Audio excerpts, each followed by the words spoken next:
Hi viewers, welcome to my YouTube channel. இன்னைக்கு நம்ம white boardல நாம பார்க்க போறது English grammar. Grammarல நம்ம already active and passive voice நம்ம பார்த்திருக்கோம். பார்க்கணும்னா கீழ descriptionல லிங்க் கொடுக்கிறேன், போய் பார்த்துக்கோங்க. இப்போ நம்ம செகண்ட் பார்க்க போறது direct and indirect speech. Direct speech and indirect speechனா என்னது? பொதுவாகவே ஸ்பீச்னா என்னது? ஒருத்தர் வந்துட்டு இன்னொருத்தர்கிட்ட போய் ஏதாவது விஷயம் சொல்றது, பேசிக்கா நம்ம ஊரெல்லாம் சொல்லுவாங்க கோல் மூடுறது, அதுதான் direct speech and indirect speech. Direct ஸ்பீச்னா எப்படி? இப்போ வந்துட்டு நான் வந்துட்டு இன்னொருத்தர் போய் சொல்றேன் எப்படின்னா, அவங்க சொன்னாங்க நான் சாப்பிட்டேன், அதாவது அவங்க இன்னொருத்தவங்க சொன்னதை அந்த வார்த்தை மாறாம அப்படியே சொல்றது, அவங்க சொன்ன அதே ஸ்டேட்மெண்ட்டை நான் சாப்பிட்டேன் அப்படியே சொல்றது தான் டைரக்ட் ஸ்பீச். இன்டைரக்ட் ஸ்பீச்னா என்னது? அவங்க சாப்பிட்டதா சொன்னாங்க அப்படின்னு நான் மாத்தி அவங்க சொன்னதை நான் சொல்ற மாதிரி சொல்றேன் பாத்தீங்களா, அதுதான் இன்டைரக்ட் ஸ்பீச். ஸோ பேசிக்கா அது ரொம்ப ரொம்ப சிம்பிள் தான். அது கொஞ்சம் ரூல்ஸ் இருக்கு. நம்ம ஆக்டிவ் வாய்ஸ் பாசிவ் வாய்ஸ்ல எப்படி சில சர்டைன் ரூல்ஸ் இருந்துச்சோ அதே மாதிரி டைரக்ட் ஸ்பீச் இன்டைரக்ட் ஸ்பீச்சுக்கும் சில ரூல்ஸ் இருக்கு. அந்த ரூல்ஸ் மட்டும் தெரிஞ்சாலே போதும். ஃபர்ஸ்ட் நம்ம அது ரூல்ஸ் பார்க்கறதுக்கு முன்னாடி நம்ம ஃபர்ஸ்ட் பார்க்க போறது டைரக்ட் ஸ்பீச் அண்ட் இன்டைரக்ட் ஸ்பீச்ல என்னெல்லாம் இருக்கு அப்படின்னு ஃபர்ஸ்ட் பார்க்கலாம். ஸோ பொதுவா டைரக்ட் ஸ்பீச்ல என்ன இருக்கும்? ஃபர்ஸ்ட் வந்து ஒரு ஸ்பீக்கர் இருப்பாங்க. ஸ்பீக்கர் யாரு? இப்போ நான் சாப்பிட்டேன்னு ஒருத்தர் சொன்னதே நான் சொல்றேன். இப்போ நான் வந்து ஒருத்தர் சொல்ல போறேன். ஃபார் எக்ஸாம்பிள் இப்போ ஃபர்ஸ்ட் ஸ்பீக்கர் யாரு? இப்போ நான் தான். ஸோ நான் சொல்றேன் ஆனந்த். ரிப்போர்ட்டிங் வெர்ப் நாங்க சொல்றாங்கல்ல ஒருத்தர் இப்போ நடந்துட்டு இருக்க ஒரு விஷயம். சோ இப்போ ஒருத்தர் சொல்ல முடியும் இதுல வெர்ப் என்னது? சொல்றது. வெர்ப்னா வினைச்சொல். சோ இதுல செயல் என்னது? சொல்றது தான். சோ ஆனந்த் said to யாருக்கு சொல்றேன்? பிரான்சிஸ். சோ யாராவது ஒருத்தர். சோ ஒரு மூணாவது யாரு? லிசனர். இப்போ நான் வந்துட்டு நான் பேசுறேன், இன்னொருத்தங்க கேட்கறாங்க. சோ நான் சும்மா தனியா பேசிட்டு இருக்க முடியாது. சோ நான் வந்துட்டு ஒருத்தர் சொல்ல போறேன், ஒருத்தங்க கேட்கறாங்க. சோ இந்த லிசனர் யாரு? பிரான்சிஸ். இது வந்து ஃபார் எக்ஸாம்பிள் தான். இது வேற வரலாம். ஓகேவா? இப்பதான் மெயின் ஸ்டேப். நாலாவதுல வரும்போது இப்போ நான் ஆனந்த் பிரான்சிஸ்ட சொல்றேன். என்ன சொல்றேன்? அவன் சாப்பிட்டான் அப்படின்னு சொல்றேன். So Anand said to Francis, he eats. ஓகேவா? சோ இப்போ வந்துட்டு முடிஞ்சு. இப்போ இதுல என்னெல்லாம் இருக்கு? ஆனந்த்ல ஒரு ஸ்பீக்கர் இருக்காங்க, செட் டுங்கிறது ஒரு ரிப்போர்ட்டிங் வெர்ப், பிரான்சிஸ்ங்கிறது லிசனர், அண்ட் ஸ்டேட்மெண்ட் என்னது? he eats, அவன் சாப்பிட்டான். இதுதான் என்னது? டைரக்ட் ஸ்பீச்சோட பார்ட்ஸ் ஆஃப் ஸ்பீச். ஸோ ஒரு ஸ்பீச்ல கண்டிப்பா ஒரு ஸ்பீக்கர் இருப்பாங்க, ஒரு லிசனர் இருப்பாங்க, ஒரு ரிப்போர்ட்டிங் வெர்ப் இருப்பாங்க, அண்ட் ஸ்டேட்மெண்ட்ல என்ன இருக்கும்? ஒரு ரிப்போர்ட்டட் வெர்ப். ஈட்ஸ்ங்கிறது என்னது? இது ரிப்போர்ட்டட் வெர்ப். இங்க இருக்கிற செட்டுங்கிறது ரிப்போர்ட்டிங் வெர்ப். இதெல்லாம் ஃபர்ஸ்டே நம்ம பார்க்கிறதுக்கு ரொம்ப கன்ஃபியூஷனா இருக்கும். போக போக உங்களுக்கு ஈஸியா புரியும். ஸோ பேசிக்கா ஒரு ஸ்பீக்கர் இருக்கணும், லிசனர் இருக்கணும், ரிப்போர்ட்டிங் வெர்ப் இருக்கு, ரிப்போர்ட்டட் வெர்ப் இருக்கு, ஸ்டேட்மெண்ட் இருக்கு. அவ்வளவுதான். இப்போ நம்ம டைரக்ட் அண்ட் இன்டைரக்ட் ஸ்பீச்சோட முக்கியமான சில ரூல்ஸ் பார்க்க போறோம். இந்த ரூல்ஸ் வச்சு தான் நம்ம என்டையர் டைரக்ட் ஸ்பீச் இன்டைரக்ட் ஸ்பீச்சை நம்ம வந்து டீல் பண்ண போறோம். சோ வாங்க இந்த ரூல்ஸ் என்னன்னா, ஃபர்ஸ்ட் நம்ம பண்ண வேண்டியதுன்னா ரிமூவ் கமா அண்ட் கொட்டேஷன். அதாவது இப்போ நம்ம வந்து இப்போ நம்ம ஒரு எக்ஸாம்பிள் பார்த்தோம். இப்போ இன்னொரு எக்ஸாம்பிள். இப்போ Anand said to Francis it is easy. இன்னொரு ஸ்டேட்மெண்ட் இருக்கு. நம்ம ஃபர்ஸ்ட் என்ன ரூல் என்னது? Remove comma and quotation. So இதுல நீங்க பார்த்தா தெரியும், Anand said to Francis comma இருக்கு, இந்த கொட்டேஷன் இருக்கு, இட் இஸ் ஈஸி, இந்த கொட்டேஷன் இருக்கு, ஃபுல் ஸ்டாப் இருக்கு. சோ நீங்க இப்போ வந்துட்டு நீங்க இன்டைரக்ட் ஸ்பீச்சா மாத்தீங்களா டைரக்ட் ஸ்பீச்சா மாத்தீங்களா, அந்த ஃபுல் ஸ்டாப் வந்து கண்டிப்பா எந்த ஒரு ஸ்டேட்மெண்ட் எண்ட்லயும் கண்டிப்பா ஃபுல் ஸ்டாப் இருக்கணும். சோ அது டைரக்ட் ஸ்பீச்சா இருந்தாலும் பரவாயில்ல, இன்டைரக்ட் ஸ்பீச்சா இருந்தாலும் பரவாயில்ல. ஆனா டைரக்ட் ஸ்பீச்ல கண்டிப்பா அந்த கொட்டேஷன்ஸ் எல்லாமே இருக்கணும். ஆனா இன்டைரக்ட் ஸ்பீச்ல இருக்கவே கூடாது. சோ நம்ம இந்த ஒரு ஸ்பீச் நம்ம இன்டைரக்டா மாத்துறோம்னா ஃபர்ஸ்ட் நம்ம பண்ண வேண்டியது என்னது? Remove comma and quotation. So நம்ம கண்டிப்பா அந்த கமா, அந்த இருக்கிற கமா, அந்த கொட்டேஷன்ஸ், ஒருவேளை கொஸ்டின் மார்க் இன் ஃபியூச்சர்ல இருந்துச்சுன்னா அந்த கொஸ்டின் மார்க் எல்லாத்தையுமே தூக்கிடணும். ஃபுல் ஸ்டாப் மட்டும் தான் அலோட். அதுவும் எண்ட் ஆஃப் தி சென்டென்ஸ் தான். சோ இருக்கிற அத்தனை கமா, கொட்டேஷன், கொஸ்டின் மார்க் எல்லாத்தையும் தூக்குறோம். ஃபர்ஸ்ட் வேலை அது. சோ ரெண்டாவது என்னது? Change the reporting verb form. So இந்த ரிப்போர்ட்டிங் வெர்ப் என்னது? இந்த செட் டு வந்துட்டு நம்ம சேஞ்ச் பண்ணணும். அது எப்படிங்கிறது நம்ம கிளாஸ்ல நம்ம போகும்போது இந்த வீடியோலயே தொடர்ந்து பார்க்கலாம்.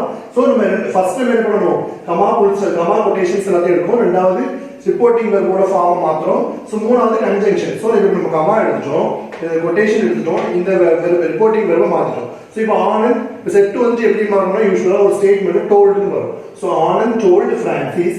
சோ இங்க வந்து இப்போ வந்துட்டு நம்ம கமா எடுத்தாச்சு, நம்ம சொன்ன வார்த்தையை அப்படியே சொல்ல போறது. இப்போ சாதாரண எப்படி சொல்றோம்? ஆனந்த் பிரான்சிஸ் சொல்றான், அது ரொம்ப ஈஸி அப்படின்னு சொல்றோம். இதே இது ஆனந்த் பிரான்சிஸ்ட சொல்றான் எப்படின்னா அது ரொம்ப ஈஸியாக இருந்தது. சோ அந்த எப்படின்னா நம்ம ஒரு கன்ஜங்ஷன் ஆட் பண்றோம். கன்ஜங்ஷன்னா இணைப்புச்சொல் தமிழ்ல.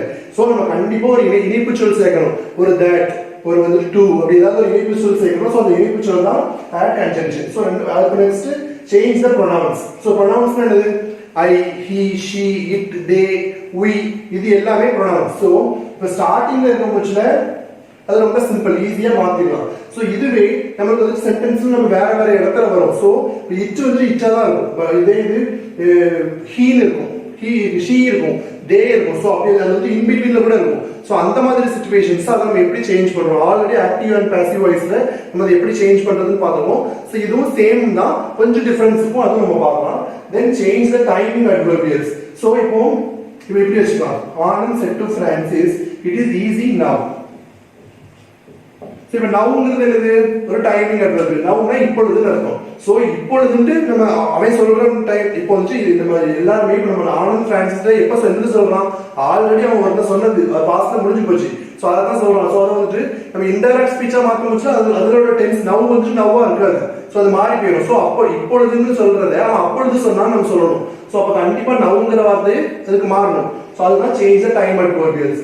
லாஸ்ட் ரூல் என்னது, change the reported verb tense form. So இங்க இருக்கிற இப்ப இதுல reported verb, இதுல ஸ்டேட்மென்ட்ல இருக்கிற verb தான் reported verb. So the reported verb என்னது, இது இந்த ஸ்டேட்மென்ட்ல is வந்து அது அப்ப சொல்லும் போச்சுனா அது is, இப்போ வந்துச்சுனா நம்ம பல பாஸ்ட்ல மாத்தணும்ல. சோ அதுதான். சோ அதெல்லாம் எப்படி மாத்தலாம்ங்கறத நம்ம இந்த வீடியோல பார்க்கலாம்.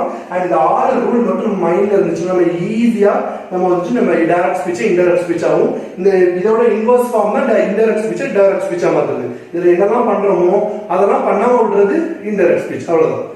இப்போ நம்ம இந்த ஒவ்வொரு விஷயம் பார்க்கலாம். ரிமூவ் கமாண்ட் கொட்டேஷன் நமக்கு ஈஸியா தெரியும். இப்போ நம்ம எப்படி ரிப்போர்ட்டிங் வெர்பை மாத்துறோம், எப்படி கன்ஜங்ஷன் ஆட் பண்றோம், எப்படி ப்ரொனவுன்ஸ் சேஞ்ச் பண்றோம், டைம் அட்வர்பியல்ஸ் சேஞ்ச் பண்றோம், ரிப்போர்ட்டட் வெர்போட டென்ஸ் ஃபார்ம் எப்படி சேஞ்ச் பண்றோம்னு இந்த வீடியோல பார்க்கலாம். இப்போ நம்ம ஒரு டைரக்ட் ஸ்பீச் இன்டைரக்ட் ஸ்பீச்சா மாத்த வச்சா ஃபர்ஸ்ட் நம்ம வந்து கமா கொட்டேஷன் கொஸ்டின் மார்க் அதெல்லாம் ரிமூவ் பண்ணிடுவோம். செகண்ட் நம்ம பண்ண வேண்டியது changes in the reporting verb. So நம்ம ரிப்போர்ட்டிங் வெர்பை எப்படி சேஞ்ச் பண்றதுக்கு முன்னாடி நமக்கு ஒரு ஸ்பீச் வந்து எப்படிலாம் இருக்கலாம். இப்போ வந்துட்டு அவன் சொன்ன ஒரு விஷயத்தை நம்ம சாதாரணமா சொல்றது தான் ஃபர்ஸ்ட் இது ஸ்டேட்மென்ட். இதே தான் ஒரு क्वेश्चन கேட்டிருப்பான், அவன் இப்படி கேட்டான் அப்படின்னு நம்ம சொல்லுவோம். சோ அப்ப என்னது, அது क्वेश्चन மாதிரி இருக்கிறது இன்டராகேட்டிவ். சோ இம்பரேட்டிவ்னா ஒரு நம்ம ப்ளீஸ் இத தாங்க அல்லது அத பண்ணு அப்படின்னு ரிக்வெஸ்ட் பண்றது, ஒரு ஆர்டர் பண்றது தான் இம்பரேட்டிவ் சென்டென்ஸ். எக்ஸ்க்ளமேட்டரினா ஆச்சரியமா ஒரு விஷயத்தை சொல்றது, wow you are so beautiful அப்படிங்கிற மாதிரி சொல்றது. சோ ஆச்சரியத்தோட சொல்றது எக்ஸ்க்ளமேட்டரி. சோ நம்ம வந்துட்டு சாதாரண ஒரு ஸ்பீச்ல ஒரு இந்த ஸ்பீச் இந்த ஸ்டேட்மென்ட் வந்துட்டு சாதாரண ஒரு அசர்ட்டிவ் சென்டென்ஸா இருக்கலாம், அல்லது இன்டராகேட்டிவ் ஒரு क्वेश्चन டைப்ல இருக்கலாம், அல்லது வந்துட்டு இம்பரேட்டிவ் ரெக்வெஸ்ட் பண்ற மாதிரியோ ஆர்டர் பண்ற மாதிரியோ இருக்கலாம், அல்லது எக்ஸ்க்ளமேட்டரி ரொம்ப ஆச்சரியப்பட்ட ஒரு விஷயம் இருக்கலாம். இதே சாதாரண ஸ்டேட்மென்ட்ல அந்த ரிப்போர்ட்டிங் இப்போ Anand set to Francis. So அந்த செட் டு வந்துச்சுன்னா நம்ம எப்படி மாத்தணும், டோல்டு. இதெல்லாம் ஒரு கான்ஸ்டன்ட், இது வச்சு எந்த இதுக்குமே மாறாது. டைரக்ட் ஸ்பீச் இன்டைரக்ட் ஸ்பீச் கொடுத்தோம்னா எப்பவுமே நம்ம மாத்த வேண்டியது. செட் டு வந்துச்சுன்னா சாதாரண ஸ்டேட்மெண்டா இருக்கிற பட்சத்துல அந்த ஆனந்த் செட் டு பிரான்சிஸ்க்கு அப்புறம் வந்து அந்த ஸ்டேட்மெண்ட் பார்ட் அது வந்துட்டு ஒரு சாதாரண அசர்ட்டிவ் சென்டென்ஸா இருக்கும் பட்சத்துல நம்ம செட் டு வந்துட்டு எப்படி மாறும், டோல்டு. இது சே, சேஸ், வில் சே, அதாவது பிரசன்ட்லயும் ஃபியூச்சர்லயும் இருந்துச்சுன்னா அதை நம்ம செட் டு டோல்டுன்னு மாத்துற மாதிரி இந்த சேயை நம்ம மாத்தவே கூடாது. No change, says no change, will say no change. அது எல்லாத்தையுமே இப்போ ஆனந்த் சே பிரான்சிஸ் அப்படின்னு இருந்துச்சுன்னா ஆனந்த் சே பிரான்சிஸ் வராது. ஆனந்த் சே அப்படி இருந்துச்சுன்னா ஆனந்த் சே தான். ஆனந்த் சேஸ் அப்படி இருந்துச்சுன்னா ஆனந்த் சேஸ் தான். ஆனந்த் வில் சே அப்படின்னு இருந்துச்சுன்னா ஆனந்த் வில் சே தான். அதை நம்ம சேஞ்ச் பண்ணவே கூடாது. சோ இப்போ இன்டராகேட்டிவ், இப்போ क्वेश्चन மார்க் இருக்கு, what are you doing, how are you, அந்த மாதிரி क्वेश्चन மார்க்ல இருந்துச்சுன்னா அப்போ நம்ம செட் டுவை எப்படி மாத்தணும் இப்போ நம்ம பார்க்கலாம். For example Anand set to Francis how are you அப்படின்னு இருந்துச்சுன்னா நமக்கு தெரியும் how are you னா லாஸ்ட்ல क्वेश्चन மார்க் இருக்கும். இந்த क्वेश्चन மார்க் பார்த்தாலே ஆனந்த் செட் டு பிரான்சிஸ் இருக்கா, நம்ம கமா क्वेश्चन மார்க் எல்லாம் ஃபர்ஸ்ட் எடுத்துறோம். தென் ஆனந்த் asked பிரான்சிஸ், அப்புறம் நம்ம சேஞ்ச் பண்றது நெக்ஸ்ட் வரும். ஓகேவா, क्वेश्चन மார்க்னா செட் டு வந்து asked தான் வரும். தென் imperative sentences தான் don't do this, do this, give me your book அப்படிங்கிற ரெக்வெஸ்டா கேட்கறதோ அல்லது give me your bike அப்படின்னு கேட்கறதோ ரெக்வெஸ்டாவோ ஆர்டராவோ ரெண்டு மாதிரி கேட்கறது இருக்கும். இம்பரேட்டிவ் சென்டென்ஸ் செட் டு வந்து எப்படி மாறும், இதே வந்து please give me your book அப்படின்னு இருந்துச்சுன்னா நம்ம ரெக்வெஸ்ட்னு மாத்துறோம். இதுவே don't do this அப்படின்னா அந்த ஆர்டர் ஃபார்ம்ல நம்மளுக்கு ரீட் பண்ணாலே நமக்கு தெரியும்ல. சோ அப்படி ஆர்டர் ஃபார்ம்ல இருக்கும்போது என்ன பண்ணுவோம், ஆனந்த் ஆர்டர்டு பிரான்சிஸ் அப்படின்னு இருக்கும். Then exclamatory ஆச்சரியமான ஒரு ஸ்டேட்மெண்ட். சோ செட் டு எப்படி மாறும், இப்போ Anand set to Francis wow Taj Mahal is very beautiful அப்படின்னு இருந்துச்சுன்னா அந்த set to wow Anand Taj Mahal is very beautiful சொல்லும்போது ஆட்டோமேட்டிக்கா நமக்கு ரொம்ப ஆச்சரியப்பட்டு சொல்ற மாதிரி. சோ அப்போ set Anand set to Francis எப்படி மாறும், ஆனந்த் எக்ஸ்க்ளைம்டு பிரான்சிஸ். இதுதான் changes in the reporting verb. இப்போ நம்ம டைரக்ட் ஸ்பீச் இன்டைரக்ட் ஸ்பீச்சா மாத்த முடிச்சா ஃபர்ஸ்ட் கமா கொஸ்டின் மார்க் ஒரு ரொட்டேஷனா ரிமூவ் பண்ணிடுவோம். தென் வந்துட்டு நம்ம ரிப்போர்ட்டிங் வெர்பை சேஞ்ச் பண்ணிடுவோம். மூணாவது என்ன பண்ணணும், நம்ம கன்ஜங்ஷனை ஆட் பண்ணணும். சோ கன்ஜங்ஷன் வந்து எல்லாத்துக்குமே ஒரே கன்ஜங்ஷன் நம்ம ஆட் பண்ணக்கூடாது. அது இணைப்புச்சொல் வந்துட்டு ஒவ்வொரு சிச்சுவேஷனுக்கு தகுந்தாப்புல நம்ம சேஞ்ச் ஆகும். சோ நம்ம ஃபர்ஸ்ட் சாதாரண ஒரு ஸ்டேட்மெண்டா இருந்துச்சு, இப்போ Anand set to Francis it is easy, அத மாதிரி ஈஸியான ஒரு ஸ்டேட்மெண்டா இருக்கும் போதுல அந்த கமா இதெல்லாம் ரிமூவ் பண்ணிட்டு ஆனந்த் டோல்ட் பிரான்சிஸ், அதுக்கப்புறம் அந்த கேப் இருக்கு, கமா தூக்குன ஒரு கேப் இருக்கு பாத்தீங்களா, அந்த கேப்ல நம்ம சாதாரண ஒரு ஸ்டேட்மெண்டா இருந்தா நம்ம ஆட் பண்ண வேண்டிய கன்ஜங்ஷன் தட். அதாவது Anand said told Francis that it is easy. அதாவது அது வந்து நம்ம அதுக்கு தகுந்தாப்புல மாத்தணும். தென் இப்போ இதே இன்டராகேட்டிவ் क्वेश्चन டைப்ல இருந்துச்சு. क्वेश्चन டைப்ல பேசிக்காவே நமக்கு தெரியும் क्वेश्चन டூ டைப்ஸ் இருக்கு. என்னது, WH questions, what, where, when, why, where are you, whom, அந்த மாதிரிலாம் WH ல ஸ்டார்ட் ஆகிற क्वेश्चंस ஒரு செட் இருக்கு. இன்னொரு क्वेश्चन வந்து how much அதெல்லாம். சோ இன்னொரு क्वेश्चन இருக்கு, என்னது, verbal question, are you do it, or will you come, do you come, have you done this. So அதே மாதிரி நமக்கு வந்து verbal questions இருக்கு. verbal வந்து क्वेश्चनல ஸ்டார்டிங்ல வச்சு ஸ்டார்ட் பண்ற verbal questions இருக்கு. சோ ரெண்டு டைப் ஆஃப் क्वेश्चंस இருக்கு. for WH questions, WH questions என்னது, what, when, why, where, how much, how are you, அந்த மாதிரியான क्वेश्चंस. அந்த மாதிரி क्वेश्चंस இருந்துச்சுனா நம்ம கன்ஜங்ஷனா என்ன ஆட் பண்ணனும்னா அதுல என்ன क्वेश्चन பேட் இருக்கோ அதுதான், தட்லாம் போட கூடாது. இப்போ what are you doing இருந்துச்சுனா ஆனந்த் told Francis, அப்ப क्वेश्चन மார்க்னாலே told is set to எப்படி மாறும், ஆனந்த் asked Francis, அந்த கன்ஜங்ஷன் கமா தூக்கும்ல அந்த இடத்துல நம்ம என்ன பண்ணனும்னா இப்போ what are you doing நம்ம கேட்டிருந்தாங்கன்னா what, அதுதான் கன்ஜங்ஷன். இதே for verbal questionsல எப்படின்னா, for example Anand said to Francis, are you a football player அப்படி கேக்குற மாதிரி இருந்துச்சுனா நம்ம எப்படி மாத்துவோம், ஆனந்த் asked Francis, அந்த ஆர் இருக்குல்ல, அந்த ஆர் இந்த क्वेश्चन கமாவை தூக்கிட்டு நம்ம வந்து if அல்லது whether யூஸ் பண்ணனும். இந்த ரெண்டு கன்ஜங்ஷன் வந்துட்டு only for interrogative statements, அதாவது क्वेश्चन வர்ற மாதிரி இடத்துல மட்டும் தான் set to க்கு பதிலா asked போட்டு கன்ஜங்ஷன்ல WH questions வந்துச்சுனா நம்ம அந்த WH questionையே கன்ஜங்ஷனா யூஸ் பண்றோம். for verbal questions r ல ஸ்டார்ட் பண்றது, is ல ஸ்டார்ட் பண்றது, was ல ஸ்டார்ட் பண்றது, do did done ல ஸ்டார்ட் பண்றது, அல்லது has have had ல ஸ்டார்ட் பண்ற questions தான் நம்ம கன்ஜங்ஷனா if அல்லது whether யூஸ் பண்றோம். then imperative statements வந்து ஆர்டர் பண்றது அல்லது வந்து ரெக்வெஸ்ட் பண்றது, அந்த மாதிரி ஸ்டேட்மென்ட்ல ஆனந்த் told அவளுக்கு என்ன பண்ணுவோம், ஆனந்த் ordered Francis to, அந்த third நம்ம யூஸ் பண்றோம், இதுல நம்ம what யூஸ் பண்றோம், இதுல if யூஸ் பண்றோம். அந்த கன்ஜங்ஷனுக்கு பதிலா நம்ம to யூஸ் பண்ணனும் if it is an imperative sentence. then exclamatory sentence, exclamatory ஆச்சரியமா சொல்றது, அதுல என்ன யூஸ் பண்ணுவோம், அது ஆச்சரியமா சொல்றதுங்கிறது it's more or less similar to then assertive sentence. so நம்ம சாதாரண ஸ்டேட்மென்ட்ல என்ன யூஸ் பண்றோமோ அதே எக்ஸ்கிளமேட்டரி, அதாவது Anand exclaimed Francis that, wow, Taj Mahal is beautiful, அதே மாதிரி. ஓகேவா? சோ நம்ம கன்ஜங்ஷன் ஆட் பண்றது விட அந்த ஸ்டேட்மென்ட்ட பொறுத்து நம்ம மாத்துறோம். ஃபர்ஸ்ட் என்ன பண்றோம், கமா அண்ட் கொட்டேஷன் ரிமூவ் பண்றோம். ரெண்டாவது வந்து ரிப்போர்ட்டிங் வெர்ப்ல சேஞ்ச் பண்றோம். மூணாவது என்ன பண்றோம், கன்ஜங்ஷன் ஆட் பண்றோம். இப்போ நம்ம நாலாவது பார்க்க போறது changes in pronouns. இத நம்ம ஆல்ரெடி ஆக்டிவ் அண்ட் பாசிவ் வாய்ஸ்லயே பார்த்திருக்கோம். சோ இப்போ he is doing this, she is coming, I was doing that, it is coming. So இந்த மாதிரி இந்த it, I, he, she, they, we, இதுதான் pronouns. சோ இது நம்ம எப்படி சேஞ்ச் பண்றோம், இப்போ நீங்க ஆக்டிவ் வாய்ஸ் பாசிவ் வாய்ஸ்ல பாத்தீங்கன்னா நம்ம சப்ஜெக்ட் வந்து அப்படியே கொண்டு நம்ம ஆப்ஜெக்ட் பிளேஸ்வோம், ஆப்ஜெக்ட் நம்ம சப்ஜெக்ட் பிளேஸ்ல கொண்டு வருவோம். சோ இப்போ he ல எடுத்துட்டீங்கன்னா he வந்து கரெக்ட்டா லாஸ்ட்ல தான் போகுது. சோ நம்ம அதுல him னு மாத்துவோம். him னா அவனுக்கு அப்படினா, சோ to him அப்படிங்கிற மாதிரி இது முடியும். சோ அதனாலேயே அல்லது by him அப்படி முடியும். சோ அதனாலேயே வந்து ஈஸியா நம்ம him போடுறோம். ஆனா இதுல his னு ஒன்னு இருக்கு, அவனுக்கு. இப்போ இந்த he வந்து நம்ம somewhere நம்ம வந்து in between of the sentence, அதாவது நடுவுல சென்டென்ஸ்ல ஸ்டார்டிங்ல இல்லாம முடிவுல இல்லாம இடையில வந்து நம்ம பிளேஸ் பண்ணும்போது நம்ம he எப்படி மாத்தணும், his னு மாத்தணும். அதாவது அந்த மாதிரி ஒரு சென்டென்ஸ் உங்களுக்கு வரும்போது தான் இது என்ன அர்த்தம் உங்களுக்கு புரியும். சோ இப்போதைக்கு he வந்து எப்படி மாறும், his அல்லது him மாறும். லாஸ்ட்ல வந்துச்சுனா him வரும், in between வந்துச்சுனா his மாறும். she வந்து her தான். herங்கிற வார்த்தைக்கு டபுள் மீனிங் இருக்கு. என்னன்னா அவளுடைய அல்லது அவளுக்கு அப்படி அர்த்தம். சோ I வந்து எப்படி மாறும், me, they வந்து them, we வந்து us, it வந்து நம்ம ஆக்டிவ் வாய்ஸ் பாசிவ் மாறாது. இங்க டைரக்ட் ஸ்பீச் இன்டைரக்ட் ஸ்பீச்ல it வந்து it ஆ இருக்கும். இப்போ நம்ம நெக்ஸ்ட் பார்க்க போறது changes in time adverbials. அதாவது இப்போ லாஸ்ட்ல இப்போ Anand said to Francis, it is easy now, it is easy today, it will be easy tomorrow. So அதனால இந்த லாஸ்ட்ல வந்து பாத்தீங்கன்னா டைமிங் adverbials, டைமை குறிக்கிற ஒரு சொல், நேரத்தை குறிக்கும் சொல், இன்று, நேற்று, நாளை, அந்த மாதிரி ஒரு சொல்ல நம்ம வந்து ஸ்பீச் இன்டைரக்ட் ஸ்பீச்சா மாத்தும்போது எப்படி மாத்தணும், அது எப்படின்னா இப்போ நவுன் வந்து இருந்துச்சுன்னா then ன்னு மாத்தணும். அதாவது இப்பொழுதுங்கிறத நம்ம அப்பொழுது இப்ப நம்ம சொல்ல சொல்றோம் இப்போ ஈஸியா இருக்கு அப்புறம் நம்ம அப்ப சொல்லியிருப்போம். இப்ப திரும்ப திரும்ப சொல்ல நான் அன்னைக்கே சொன்னேன் அப்ப அன்னைக்கு ஈஸியா இருந்துச்சு அப்படின்னு அந்த மாதிரி தான். ஸோ திஸ்னா இது, தட் அதுன்னு வாங்கும். ஸோ ஹியர்னா இங்கு, தேர்னா அங்கு, தீஸ் தோஸ், தட்ஸ் வந்துட்டு சோவாம வரும். Ago before. இது டுடே, டுடேனா இன்று. அதாவது இதே நம்ம இன்டைரக்ட் ஸ்பீச் சொல்றோம். தட் டே இன்னைக்கு நல்லா இருந்துச்சு, அன்னைக்கு நல்லா இருந்துச்சு அது மாதிரி. ஸோ டுநைட்னா இன்னைக்கு ராத்திரி, தட் நைட்னா அன்னைக்கு ராத்திரி. ஸோ எஸ்டர்டே நேற்று, நேற்றுனா the previous day, அதாவது previous day அர்த்தம் இதுக்கு முந்தைய நாள். So the last month, last monthனா the previous month. இந்த மந்த்னா இல்ல வீக்கா இருந்தாலும் டேயா இருந்தாலும் அதே தான். இப்போ the last week இருந்துச்சுன்னா the previous week அதே மாதிரி. இப்போ tomorrow நாளை, இப்போ the day after.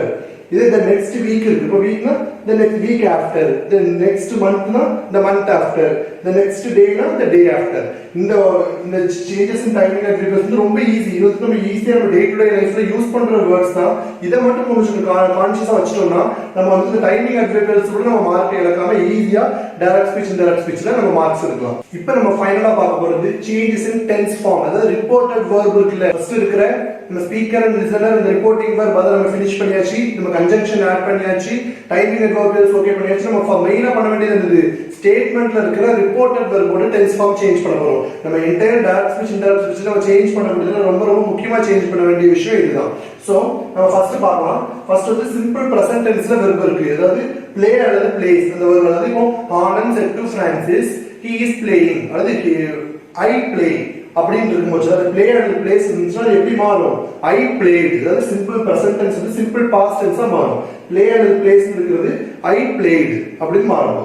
இதே சிம்பிள் பாஸ்ட்ல இருந்துச்சுன்னா பிளேட், அப்போ he played அப்படின்னு இருந்துச்சுன்னா எப்படி மாறும், அல்லது பாஸ்ட் அல்லது பாஸ்ட் பெர்ஃபெக்ட் டென்ஸ் தான் மாறும். சோ பிளேட் இருந்துச்சுன்னா ஒண்ணு நம்ம பிளேட்னே எழுதலாம் அல்லது had played இப்படி எழுதலாம். சோ மூணாவது என்னது, பிரசன்ட் கண்டினியூஸ். இந்த கண்டினியூஸ்னாலே நம்ம நினைவுல வைக்க வேண்டிய விஷயம் என்னது, ing வரும். சோ இஸ் பிரசன்ட்ங்கறதால இஸ் அல்லது ஆர் பிளேயிங். ப்ளே அது எப்படி மாறும் நமக்கு தெரியும். பிரசன்ட் கண்டினியூஸ் எப்படி மாறும், பாஸ்ட் கண்டினியூஸா மாறும். சோ இஸ் அல்லது ஆர் எப்படி மாறும், பாஸ்ட் அல்லது வேர். இஸ்ஸும் ஆரும் சப்ஜெக்ட்டை பொறுத்து மாறும். சப்ஜெக்ட் சிங்குலரா இருந்தா நம்ம இஸ் வரும், சப்ஜெக்ட் ப்ளூரலா இருந்துச்சுன்னா are playing. I am playing அப்படி ஐ மட்டும் am வரும். he is playing, they are playing அது எப்படி மாறும், I was playing, he was playing, they were playing அவ்வளவுதான். சோ ஃபோர்த் வந்து past continuous tense. Past was அல்லது were playing வந்துச்சுன்னா எப்படி மாறும், பாஸ்ட் பெர்ஃபெக்ட் கண்டினியூஸா மாறும். பெர்ஃபெக்ட்னால என்னது, had அல்லது வரும். பாஸ்ட்ங்கிறது has have had வரும். பாஸ்ட்ங்கிறதுல had மட்டும் தான் வரும். சோ பெர்ஃபெக்ட்னா had வரும், கண்டினியூஸ்னா வெர்போட ing வரும். சோ பாஸ்ட் பெர்ஃபெக்ட் கண்டினியூஸ்னா had been playing அவ்வளவுதான். Then present perfect. பெர்ஃபெக்ட்னால has have had இருக்கும், பிரசன்ட்ங்கிறதால has அல்லது have played. பாஸ்ட் பெர்ஃபெக்ட் அதுக்கு பாஸ்ட் பெர்ஃபெக்ட் கண்டினியூஸா மாறுது, எப்படி had been playing இப்படி மாறுது. இந்த அஞ்சு ரூல் ரொம்ப ரொம்ப முக்கியம். நம்ம வந்துட்டு ரிப்போர்ட்டட் வெர்பை சேஞ்ச் பண்றது. இதுல சம் எக்ஸெப்ஷனல் கேसेस இருக்கு. அது எப்படின்னா இப்போ நம்ம நீங்களே யோசிச்சுட்டு என்னடா இப்ப 12 டென்ஸ் ஃபார்ம் உண்டு, நமக்கு ஒரு 5 ரூல்ஸ்ல இது அடங்கிட்டே நீங்க நினைக்கலாம். இது ஃபியூச்சர் எதுவுமே இதுல வராது. ஏன்னா will, may, can இந்த மோடல் வெர்ப்ஸ்லாம் வந்துச்சுன்னா அது எப்படி மாறும்னா would, might, could. அதாவது இந்த will, may, can ஓட அப்படியே பாஸ்ட் ஃபார்ம்ல would, might, could இப்படின்னு மாறிடும். Then என்னது, seventh rule வந்துட்டு for universal truth sun rises in the east, water boils at 100 degrees Celsius. இதே மாதிரி universal truth அது வந்து எப்பவுமே அது உண்மை, உலக உண்மைகள் எல்லாமே அது நம்ம எந்த மாற்றமுமே பண்ணக்கூடாது, அதுதான் no change. Then reporting verb நான் ஆல்ரெடி சொல்லிருக்கேன், say, says, will say இருந்துச்சுன்னா நம்ம ஆனந்த் say அப்படி இருந்துச்சுன்னா ஆனந்த் sayக்கு அந்த ரிப்போர்ட்டிங் வெர்பையே நம்ம மாத்த கூடாது. யூசுவலா என்ன பண்ணுவோம், said to இருந்துச்சுன்னா told னு மாத்துவோம், क्वेश्चन மார்க் இருந்தா asked னு மாத்துவோம். ஆனா ரிப்போர்ட்டிங் வெர்ப் வந்து say, says, will say இருந்துச்சுன்னா நம்ம ரிப்போர்ட்டிங் வெர்பையே மாத்த கூடாது. இங்க வர போற இன்டைரக்ட் ஸ்பீச்ல வர போற ரிப்போர்ட்டட் வெர்பையே நம்ம மாத்த கூடாது. இந்த 8 ரூல்ஸ் நம்ம மைண்ட்ல இருந்துச்சுன்னா ஈஸியா நம்ம டைரக்ட் ஸ்பீச் இன்டைரக்ட் ஸ்பீச் நம்ம கிளியர் பண்ணலாம். இந்த வீடியோ உங்களுக்கு பிடிச்சிருந்தா லைக் பண்ணுங்க. என் சேனலை இன்னும் நீங்க சப்ஸ்கிரைப் பண்ணாம பார்த்துட்டு இருக்கீங்கன்னா சப்ஸ்கிரைப் பண்ணுங்க, பக்கத்துல இருக்க பெல் பட்டனை கிளிக் பண்ணுங்க. Thank you for watching and all the very best.